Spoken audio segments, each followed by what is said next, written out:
man. What's up? Let's have some beer. What be going down, people of the world? Thank you so much for joining me and my good friend Marcel for yet another Daily Drink vlog. My name is Redbeard, just said his name is Marcel, and for the beer of the today, Marcel has fantastically brought by a bottle of 2017 Brook Kentucky Bastard. I don't even know if I had the 2016. Didn't we have the 2015? So we drank the 15, yeah. I don't know if I had the 16. But anyway. I think we had the 16, just not... It's possible. Yeah, we had at least one that wasn't on camera. Yeah. So, yeah, anyway. It's awesome, and I'm hoping it's awesome. The last one that I had was pretty damn awesome. Oh, yeah, they're great. And we're going to kind of take a tiny little break, and we're going to... we'll do the break, do the pour, come back with the look at everything, because this has to come off. And it'd just be ridiculous. So give me a second. Randomly realized I can't just go away and pour this and do the picture and everything because we got to do the bottle cap toss. Like, come on now. So most of the wax, aside from just on the cap, was peeled away. And let's crack her open and see. Nice. It happens. It happens. Let's see what we got. Well, nice bit of smoke on the opening there. Oh yeah, very nice. Nice bits of the smoke. This bottle, if you've seen any of previous years to this year, not just last year, they shrunk down the bottle, which they also shrunk down the price, but not quite in relation to like they didn't half the price, half the bottle kind of thing. Apparently they really weren't making money on this beer, and it got to the point where they needed to actually make a bit of money on the beer, so they jacked up the price a little bit.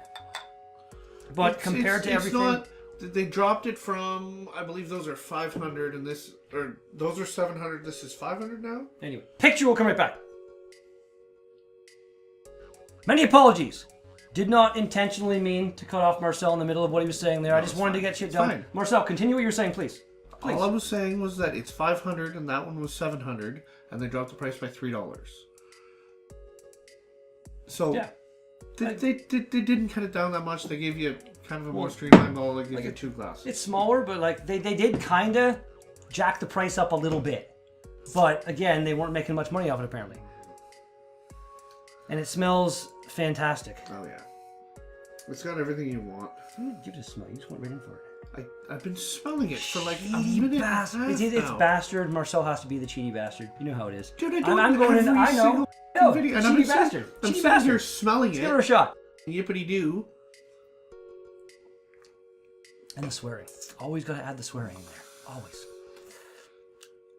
That is actually not bad. It's a bit, maybe a little bit more bourbony than I go for generally, but yeah, it's pretty good. There's a definite alcohol warmth going on. No, not in the flavor, but like in the belly. Can you bring last year's down, please? Perhaps. Was that? Oh, of course that's the way over there. I got it. Oh yeah. And is it last year or the year before? This is last year's right here. Okay. What are we comparing here? Let's go ABV, 14.5. Oh yeah, it's only 11.9. Holy crap. That is actually really kind of disappointing right there. That's a big difference. That's a big dip. Wow. Like this is along the lines of like that CBS stuff. That was like 11.7. Right. But really? Maybe it's going to be a little bit more... I don't know. I'm not going to lie. I am mildly disappointed to see that. Well... It's still good. It's still delicious. At the end of the day, I guess those 3% will make a big difference in the drunkenness level. But if the flavor, it doesn't have that bourbon kick.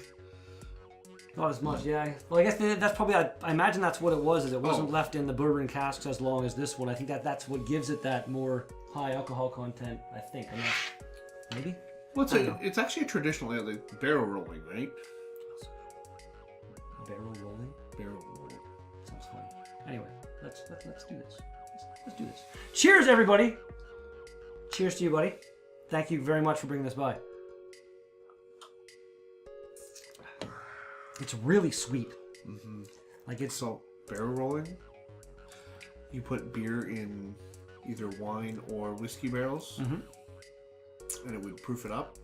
You could also just put water and it would proof it up, but it wouldn't work as well.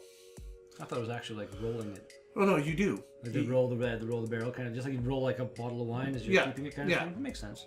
So you would put beer or water or whatever the heck you want into it, and then they would roll the barrels. And you just push it up and down the street or roll it however, and then you would absorb all the alcohol. Weird.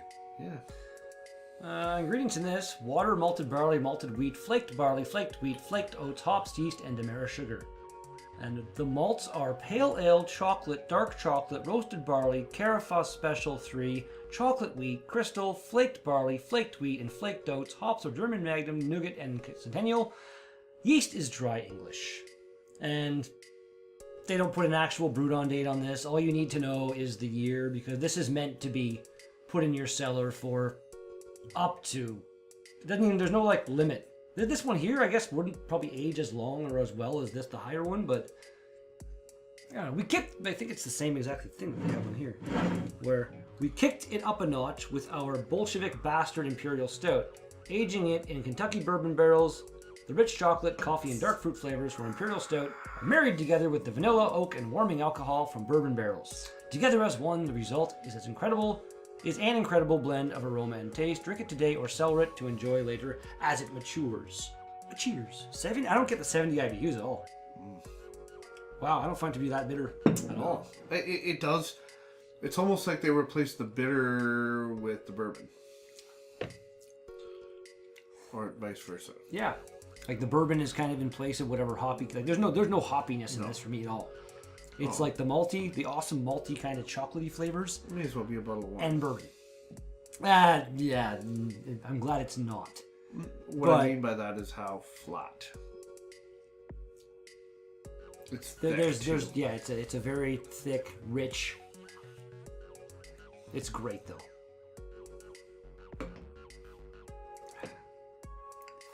It's not super flat. This would have killed you. On my own? No. In 2 years ago when you first. When I first started. No more than Singularity did. Yeah. I'm pretty sure. Yeah, they're pretty comparable, I'd say. Both very much barrel aged. And I will have one. Sylvie is in the market where she can get them. It's just a matter of finding when she comes back. Someday. Apparently they released it about 2 weeks ago, and from what I've seen, there's few places have any left. It's one of those beers that they release in limited quantities, and those quantities vanished like that. Well, it's the fact that I got my hands on one makes me sad because I should have saved it. You didn't drink it all. I drank almost all of it. I poured like that much down the sink at the end because I didn't drink it all on camera, which was my downfall at that point. That was the only time I didn't kind of do that, aside from the breaks I take now and shit. But yeah, it was. Yeah. Speaking of, this vlog is getting mildly ridiculous. We'll come back for drink number the last kind of thing. Yeah. This stuff is really, really fantastic. Marcel actually did the honor. I want to say not quite the honor. I like to drink most of my beers, start them off cold, and then let them warm up just to get the whole spectrum of what you can get. This actually was pretty damn room temperature-ish when we opened it, which is very rich. I'm fine with that. I would have kind of liked to see just what it's like cold, but still, it's delicious. It was cold. It was chilled for a long time. Then I pulled it out and let it sit out for maybe an hour. It warmed up nicely though. It did. I'm not knocking it. I'm just saying the way I usually do things, I would have had it maybe cold and let it warm up. See, I really think this is one of the ones you bring this with you ice fishing.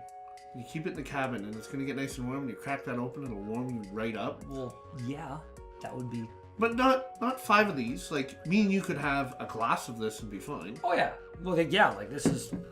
I'm not feeling it, but give me another 15-20 minutes, like kick in. I'm gonna get a buzz off this probably for sure. It's strong, not really in the flavor, but what he said.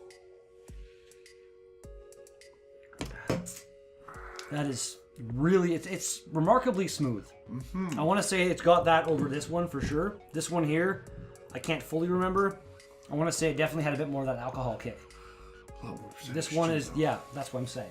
That helped with the smoothness and whatever, but Nickelbrook, your 2017 version of Kentucky Bastard rating, I'm giving that a solid 9, maybe a 9.25. the bourboniness of it is the only reason. It's not like mind-blowing for me. It's really, really, really good. Just not blowing my mind kind of thing. Yeah, Your I'm like an 8.75. Ooh. I was a big fan of the high octane. I want it to be 27% test, like pure fucking light on fire. Like I want it to be potent. It's good. It's a good beer, but it's what put it over the top. Well, yeah, I agree. Like, I'm just kind of going. I'm not comparing this to anything else really. I'm just saying what I think of this one compared to that one. I'd probably give it maybe like a 7 or something, because just in what he's saying, like overall, you're known for this beer. It's like your big, bold, kick you in the face Kentucky bastard beer. 11.7% is just, that's like cuvee levels of alcohol right there. Now we do have one that will be procured maybe in the next few days. The Cafe del Bastardo. Cafe del Bastardo. I have not ever had that, and I've always wanted to have it. I have never had it either, and I'm not a fan of coffee. It may be the first bastard I don't like. Ooh. We'll have like the first ever kind of reverse Redbeard Marcel vlog. Wow. Anyway, I look forward to that in the coming, who knows how weeks long, or so. Hopefully. But, anyway, stuff and things. That's going to do it for today's Daily Drink vlog. Thank you all so much for watching this video. Thank you all to my great friend Marcel for thank you all bringing the beer and being in the vlog and all that fun stuff. If you liked it, thumbs up would be much appreciated. You want to see more? Subscribe, hit that little bell notification so you can know when I go live and stuff like that. And if you got something to say to me or Marcel, comments go in the box down below. But thanks again, and I'll be back with another Daily Drink vlog tomorrow. Peace out! Peace. Marcel just randomly pointed out I severely failed with a few things in that vlog. Nickelbrook.com. Check them out if you're in the Guelph, Ontario area, I believe. I'm pretty sure they are. Do they have an address somewhere? Yeah. I want to say, you look at that for a second. Burlington. Burlington. Not Guelph at all. Awesome. Toronto area. GTA. Yeah. Okay, and then we got the Rate Beer and Beer Advocate. Not Rate Beer. Rate Beer has died. Untapped. 4.13 out of 5. 687 ratings. Damn impressive. Damn impressive, actually. One of the highest Untapped ratings I've seen anywhere. Yeah. 4.07 out of 5 on Beer Advocate. 168 ratings. People like the beer. And now we're done.